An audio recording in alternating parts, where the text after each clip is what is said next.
আকাশবাণী খবর পড়ছি অনিন্দ চট্টোপাধ্যায়। এখনকার বিশেষ বিশেষ খবর হলো, প্রধানমন্ত্রী নরেন্দ্র মোদী আজ পশ্চিমবঙ্গের সিঙ্গুর থেকে 3টি অমৃত ভারত এক্সপ্রেস, জয়রামবাটি ময়নাপুর রেলপথ, সম্প্রসারিত Kolkata Balagarh port gate system এবং একটি ইলেকট্রনিক ক্যাটামেরনের শুভ সূচনা সহ 830 কোটি টাকা প্রকল্পের উদ্বোধন করেছেন। সিংহ বলেছেন, গোটা দেশের উন্নয়নের জন্য পশ্চিমবঙ্গের উন্নয়ন একান্ত জরুরি।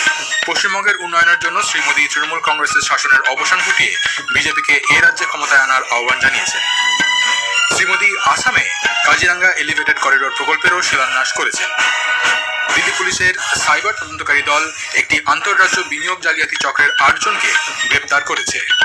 জম্মু ও কাশ্মীরের কিশতওয়াড় জেলায় একটি প্রত্যন্ত এলাকায় নিরাপত্তা বাহিনী এবং সন্ত্রাসবাদীদের মধ্যে সংঘর্ষ চলছে। মধ্যপ্রদেশের ইন্দোরের হোলকা স্টেডিয়ামে ভারতের সামনে 338 রানের লক্ষ্য রেখেছে নিউজিল্যান্ড। আসছি বিস্তারিত খবরে। প্রধানমন্ত্রী নরেন্দ্র মোদী আজ সিঙ্গুর থেকে 3টি অমৃত ভারত এক্সপ্রেস, জয়রামবাটি ময়নাপুর রেলপথ, কলকাতা বলাগড় সম্প্রসারিত পোর্ট গেট সিস্টেম, অন্তর্দেশীয় জল পরিবহন টার্মিনাল, একটি রোড ওভারব্রিজ এবং একটি ইলেকট্রিক ক্যাটামেরনের শুভ সূচনা সহ 830 কোটি টাকা প্রকল্পের উদ্বোধন করেছেন। প্রধানমন্ত্রী তাঁর ভাষণে বলেছেন, বিকশিত ভারতের জন্য পূর্ব ভারতের বিকাশ অত্যন্ত জরুরি এবং কেন্দ্রীয় সরকার এই লক্ষ্যে নিরন্তর কাজ করে চলেছে। পশ্চিমবঙ্গের উন্নয়ন গোটা দেশের উন্নতির পক্ষে অত্যন্ত গুরুত্বপূর্ণ বলে প্রধানমন্ত্রী মন্তব্য করেন। पोर्ट और नदी जलमार्ग से जुड़े प्रोजेक्ट का शिलान्यास और उद्घाटन हुआ है। ये पश्चिम बंगाल के विकास, भारत के विकास के लिए बहुत महत्वपूर्ण है। ये वो पिलर है जिनके ऊपर पश्चिम बंगाल को मैन्युफैक्चरिंग, ट्रेड और लॉजिस्टिक का एक बड़ा हब बनाया जा सकता है। উল্লেখ্য, বলাগড় প্রকল্পের লক্ষ্য হল পণ্য পরিবহন ব্যবস্থাকে সুচারু করা। এর ফলে পথ নিরাপত্তা, যানজট এবং কলকাতা শহরের পরিবেশ দূষণ অনেকটাই হ্রাস পাবে। তিনি জানান, কেন্দ্রীয় সরকার গত 11 বছরে শ্যামাপ্রসাদ মুখার্জি পোর্টের উন্নয়নের জন্য সাগরমালা প্রকল্পের আওতায় বহু কর্মসূচি গ্রহণ করেছে। প্রধানমন্ত্রী বলেন, পরিবেশ বান্ধব পরিবহন ব্যবস্থার উপর জোর দেওয়া হচ্ছে। রাজ্যের জল পরিবহন ব্যবস্থা উন্নয়নের লক্ষ্যে কেন্দ্রও সর্বদা সাহায্য করছে বলে তিনি জানান গত বছর এই বন্দর পণ্য পরিবহনে নজির স্থাপন করেছে। 50 আসন বিশিষ্ট এই ইলেকট্রনিক ক্যাটামেরন নিয়মিত যাতায়াত শুরু করলে পরিবেশ, পর্যটন এবং শহরাঞ্চলে নদীপথে যাতায়াত বৃদ্ধি পাবে। প্রধানমন্ত্রী আশা প্রকাশ করেন, বলাগড় পোর্ট গেট প্রকল্পের ফলে হুগলি জেলার ব্যাপক উন্নয়ন হবে, হাজার হাজার কোটি টাকার বিনিয়োগ আসবে এবং যুবকদের কর্মসংস্থানের সুযোগ বৃদ্ধি পাবে। প্রধানমন্ত্রী বলেন, এই জেলার কৃষকদের পাশাপাশি মৎস্যজীবীরাও নানান প্রকল্পের ফলে উপকৃত হবেন। তার আশা, সমুদ্রজাত খাদ্য প্রক্রিয়াকরণ এবং রপ্তানির ক্ষেত্রে পশ্চিমবঙ্গ এক অগ্রণী ভূমিকা নেবে।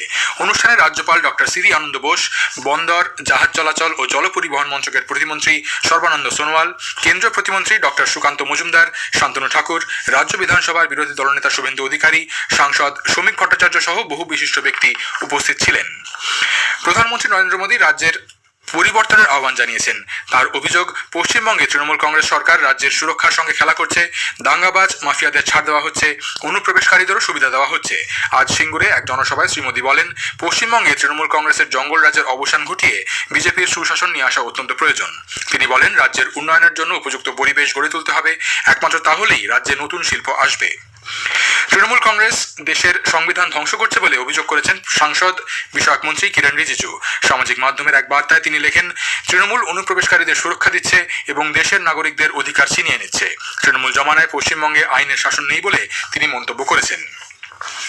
প্রধানমন্ত্রী নরেন্দ্র মোদী আজ আসামের নওগাঁ জেলার কালিয়াবোরে কাজিরাঙ্গা এলিভেটেড করিডোর প্রজেক্টের ভিত্তিপ্রস্তর স্থাপন করেছেন।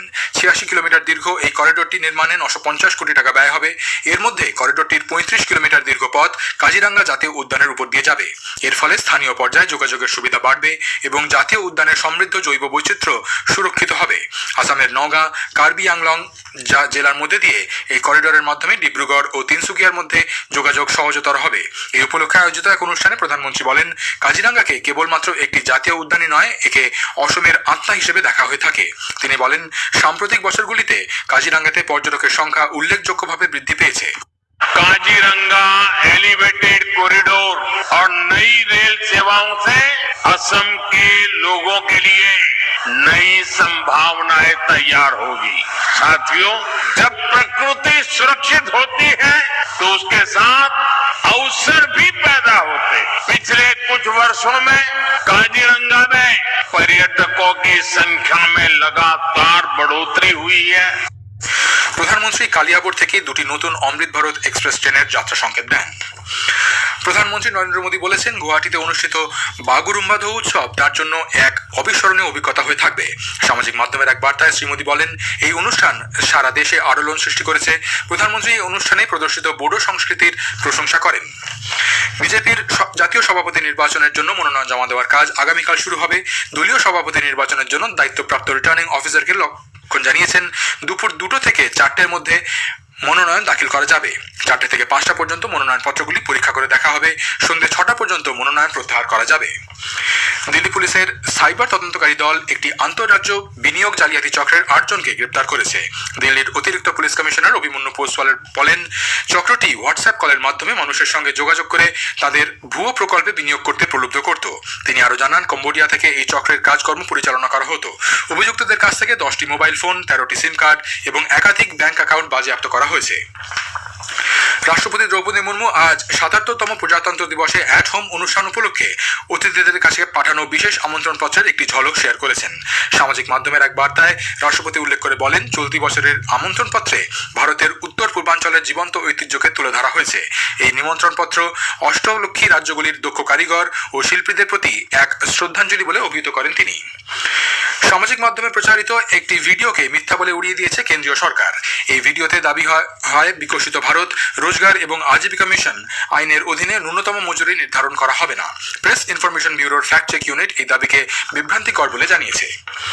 প্রধানমন্ত্রী নরেন্দ্র মোদী রবিবার 25শে জানুয়ারি আকাশবাণীতে মন কি বাত অনুষ্ঠানের মধ্যে দিয়ে দেশ বিদেশের মানুষের সঙ্গে তাঁর চিন্তাভাবনা ভাগ করে নেবেন। এটি হবে মাসিক এই বেতার অনুষ্ঠানের 130তম পর্ব। আকাশবাণী ও দূরদর্শনের সবকটি চ্যানেলে সকাল 11টা থেকে এই অনুষ্ঠান শোনা যাবে। খবর শুনছেন আকাশবাণী থেকে।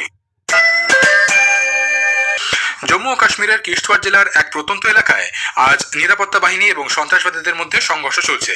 আকাশবাণী জম্মুর সংবাদদাতা জানিয়েছেন, কিশতওয়াড় জেলার সিংপুর গ্রামে এই সংঘর্ষ শুরু হয়। শেষ পাওয়া খবর পর্যন্ত গুলি বিনিময় চলছে। ভারতীয় রেল আগামী 2 বছরে 7,900 কিলোমিটারেরও বেশি রেলপথ সংস্কারের পরিকল্পনা করেছে। রেল মন্ত্রক জানিয়েছে, চলতি আর্থিক বছরে 7,000 কিলোমিটারেরও বেশি রেলপথ সংস্কারের কাজ চলছে। গত আর্থিক বছরে 6,000 কিলোমিটারেরও বেশি রেলপথ সংস্কারের কাজ সম্পন্ন হয়েছে। রেল মন্ত্রক আরও জানিয়েছে, উচ্চগতির উপযুক্ত রেলপথের দৈর্ঘ্য 2014 সালে 31,000 কিলোমিটার থেকে বেড়ে এখন 84,000 কিলোমিটারেরও বেশি করা হয়েছে। মন্ত্রক আরও জানিয়েছে, গত 11 বছরে ধারাবাহিক বিনিয়োগ রেলপথের পরিকাঠামোকে শক্তিশালী করার পাশাপাশি নিরাপত্তার মান উন্নত করেছে। সুইজারল্যান্ডের ডাভোসে আগামীকাল থেকে বিশ্ব অর্থনৈতিক ফোরামের শীর্ষ বৈঠক শুরু হচ্ছে, চলবে 23শে জানুয়ারি পর্যন্ত। এই বৈঠকে বিশ্বের বিভিন্ন দেশের 13,000-এরও বেশি প্রতিনিধি অংশ নেবেন। এদের মধ্যে বিভিন্ন দেশের রাষ্ট্রপ্রধান, রাজনৈতিক নেতৃবৃন্দ, আন্তর্জাতিক সংগঠনের প্রধান এবং বহুজাতিক শিল্প সংস্থার মুখ্য কার্যনির্বাহী আধিকারিকরা রয়েছেন। মার্কিন রাষ্ট্রপতি ডোনাল্ড ট্রাম্প এবং চীন, পাকিস্তান, ভারত সহ 64টি দেশের উচ্চ পর্যায়ের প্রতিনিধি দল বৈঠকে অংশ নেবেন। অশ্বিনী বৈষ্ণব, প্রহ্লাদ যোশী এবং কে রামমোহন নাইডু সহ কেন্দ্রীয় মন্ত্রিসভার বেশ কয়েকজন এতে অংশগ্রহণ করবেন। দ্বিপাক্ষিক বৈঠকও করার কথা রয়েছে তাদের। রাষ্ট্রসংঘের মহাসচিব আন্তোনিও গুতেরেস, আন্তর্জাতিক অর্থ তহবিলের প্রধান ক্রিস্টিনা জর্জিয়েভা এবং বিশ্ব ব্যাংকের প্রধান অজয় বাঙ্গাও এই বৈঠকে উপস্থিত থাকবেন বলে জানা গেছে। ভারত ও জাপানের উপকূলরক্ষী বাহিনী গতকাল মুম্বাইয়ে বিপজ্জনক ও বিষাক্ত বস্তু প্রতিরোধ সংক্রান্ত একটি যৌথ মহড়ায় অংশ নেয়। দু দেশের মধ্যে সামুদ্রিক ক্ষেত্রে অংশীদারিত্ব এবং ভারত প্রশান্ত মহাসাগরীয় অঞ্চলে অবাধ বাণিজ্যিক যোগাযোগ বিষয়ে সহযোগিতা জোরদার করতেই এই ড্রিলের আয়োজন করা হয়। ইউরোপের 8টি দেশের উপর অতিরিক্ত শুল্ক চাপানোর যে সিদ্ধান্ত ঘোষণা করেছেন মার্কিন প্রেসিডেন্ট ডোনাল্ড ট্রাম্প, তার প্রেক্ষিতে জরুরি বৈঠক ডেকেছে ইউরোপীয় ইউনিয়ন। আজ ব্রাসেলসে এই বৈঠক হবে। গ্রিনল্যান্ড অধিগ্রহণ করার মার্কিন পরিকল্পনার বিরোধিতা করায় Denmark, Norway, Sweden, France, Germany, Britain, Finland এবং নেদারল্যান্ডসের উপর এই শুল্ক আরোপের সিদ্ধান্ত নিয়েছেন মার্কিন প্রেসিডেন্ট। 1 ফেব্রুয়ারি থেকে এই সিদ্ধান্ত কার্যকর হবে। পাকিস্তানের করাচিতে গতকাল একটি শপিং মলে এক ভয়াবহ অগ্নিকাণ্ডে 6 জন নিহত হয়েছেন, আহত 12 জনেরও বেশি। উদ্ধারকর্মীরা জানিয়েছেন, আগুন নিয়ন্ত্রণে আনার প্রচেষ্টা এখনো জারি রয়েছে। মলের ভিতর আরও বেশ কিছু লোক আটকে রয়েছেন বলে আশঙ্কা করা হচ্ছে। মধ্যপ্রদেশে ইন্দোরের হোলকার স্টেডিয়ামে নিউজিল্যান্ড ভারতের সামনে 338 রানের লক্ষ্যমাত্রা রেখেছে। ড্যারেল মিচেল এবং গ্লেন ফিলিপস 17 রান করেছেন। ভারতের হয়ে অর্শদীপ সিং এবং হর্ষিত রানা 3টি করে উইকেট নিয়েছেন। শেষ পাওয়া খবরে ভারত 23.5 ওভারে 125 রান করেছে 4 উইকেটের বিনিময়ে। শেষ করার আগে খবরের বিশেষ কিছু অংশ আরও একবার। প্রধানমন্ত্রী নরেন্দ্র মোদী আজ পশ্চিমবঙ্গের সিঙ্গুর থেকে 3টি অমৃত ভারত এক্সপ্রেস, জয়রামবাটি ময়নাপুর রেলপথ, সম্প্রসারিত Kolkata Balagarh port gate system এবং একটি ইলেকট্রিক ক্যাটামেরনের শুভ সূচনা সহ 830 কোটি টাকা প্রকল্পের উদ্বোধন করেছেন। শ্রী মোদী বলেছেন, গোটা দেশের উন্নয়নের জন্য পশ্চিমবঙ্গের উন্নয়ন একান্ত জরুরি।